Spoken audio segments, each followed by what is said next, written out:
were told that your hero is the only star that truly matters in your story, but guess what? You've been sold a lie. On the surface, a strong protagonist seems like the all-in-one answer. If you just nail your hero's goals, backstory, and personality, you're golden. But hold on. This is actually really messed up because no one is telling you the full story about your villain. I scroll through YouTube, TikTok, and there are thousands of writing tutorials out there, all about how to create the perfect protagonist. But what about the villain? If your antagonist is bland, the entire story crumbles. A well-written villain is the engine that keeps tension alive and pushes your hero to their breaking point, which hooks your audience from page one. So in this video, I'm focusing on 3 classic villain archetypes: the bully, the mastermind, and the psychopath. And I'll share the concrete tips that you need to make each one complex, compelling, and downright unforgettable. By the end, you'll have a blueprint for crafting villains who not only raise the stakes, but also linger in readers' minds long after they've finished your story. First, let's talk about the bully. A lot of people think this is easy. I'll make them loud, rude, finished. But that's the shallow end of the pool. You want your antagonist to be as deep and dangerous as the ocean, not some little paddling pool. So what defines the bully? Of course, there is physical or social intimidation. They might be physically strong and intimidating, or they might wield popularity and use rumor like they're building a drama empire. The fact is that a lot of bullies are usually overcompensating. They're insecure, jealous, or fearful. They might be terrified of losing control or being overshadowed by someone else's success, or they're just desperate for approval. And you can use this classic beefy playground menace, but being real, most bullies operate without any need for physical strength. A great example would be Regina George from Mean Girls. Vintage. So adorable. Thanks.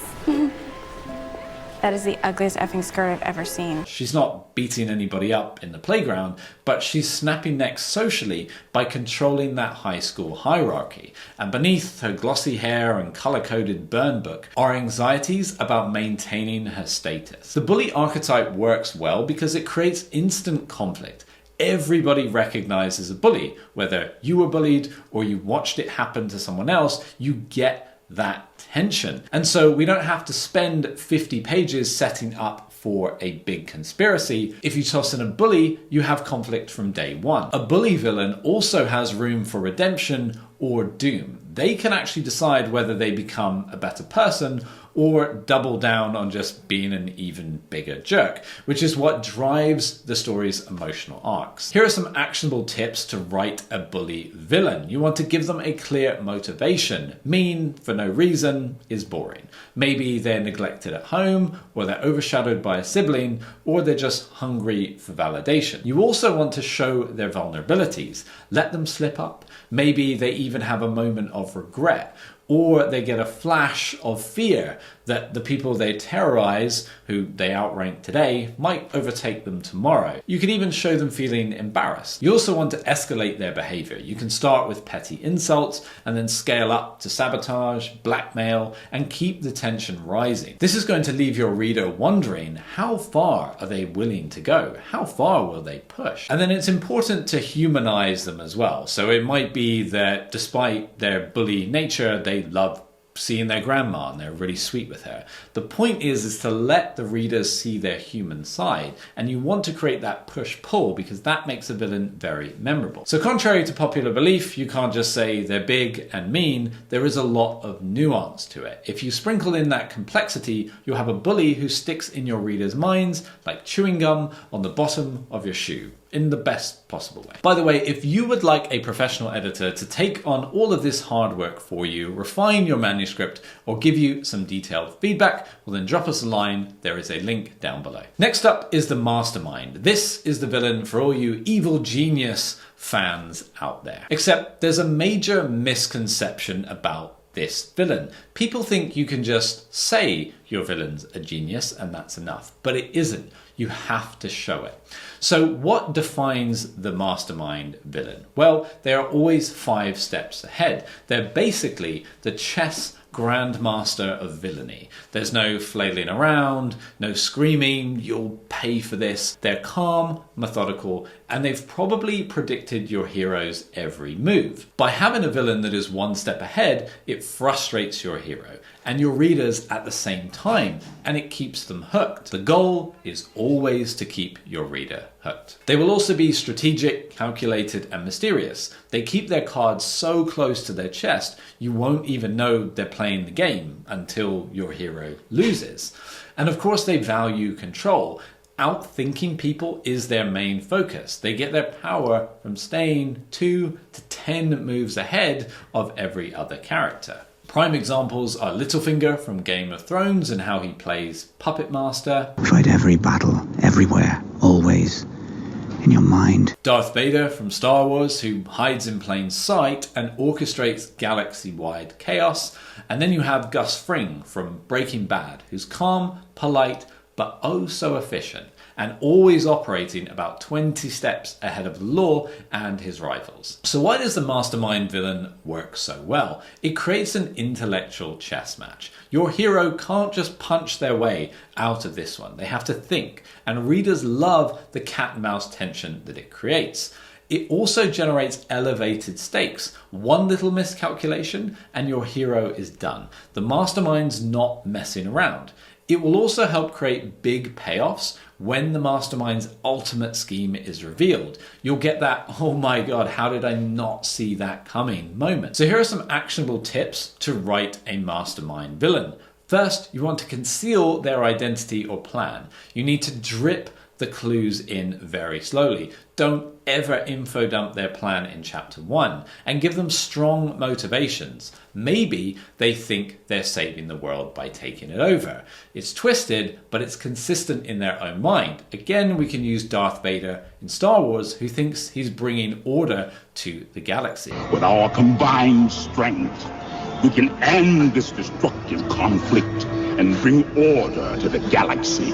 And show adaptability. If your hero tries something unexpected, the mastermind has to pivot and be one step ahead already, as if it was just all part of his plan. This will push your hero to evolve. If your hero can't keep up, they're toast, and that makes the tension a lot more tangible. A mastermind done right is like that final boss on Super Mario that you just never see coming until it's too late. If you're a sucker for cunning, carefully orchestrated reveals, then this is your villain. Just, do the work to actually show that they're brilliant and not just brag about it. Finally, we have the psychopath. This archetype is terrifying because they don't care about a moral code at all. So what defines the psychopath villain? They have zero empathy or remorse. They can commit horrifying acts while sipping tea and reading the Financial Times. They're also unpredictable. Some psychopaths are explosive, others are disturbingly calm. The only constant is that they do whatever they want when they want. This type of villain also has manipulative charm. They might be super polite or even magnetic, which makes their violence or cruelty 1,000 times more disturbing. We're talking Hannibal Lecter calmly dissecting a conversation 1 minute and, an actual person the next. Or we could think of the Joker cackling his way through chaos, or the classic Patrick Bateman from American Psycho, who's basically the poster child for polished veneer, monstrous underside. Valentino Couture. You look so soft. Your compliment was sufficient, Lewis. So why does the psychopath villain work so well? It preys on a primal fear that we have. Something in our lizard brain says run whenever we come into contact with a human like this, specifically those with no moral breaks whatsoever. There's also this fascination factor. We're weirdly drawn to trying to understand these types of villains. The spoiler is, of course, we can't. And they also have potential for horrifying surprises. We always, as the reader, expect the unexpected, from gory violence to mind-bending manipulations. Here are some actionable tips to write an amazing psychopath villain. First, maintain an aura of mystery. Don't air out every little childhood trauma. A dash of the unknown really keeps them more intimidating. You need to also contrast the brutality with calm. One minute they're at a lovely dinner, refined dinner conversation, and the next they're unveiling a trophied collection of 7, well, you know, you get the idea. They also will exist in this moral vacuum. Show them just blowing off redemption like it's a bad joke.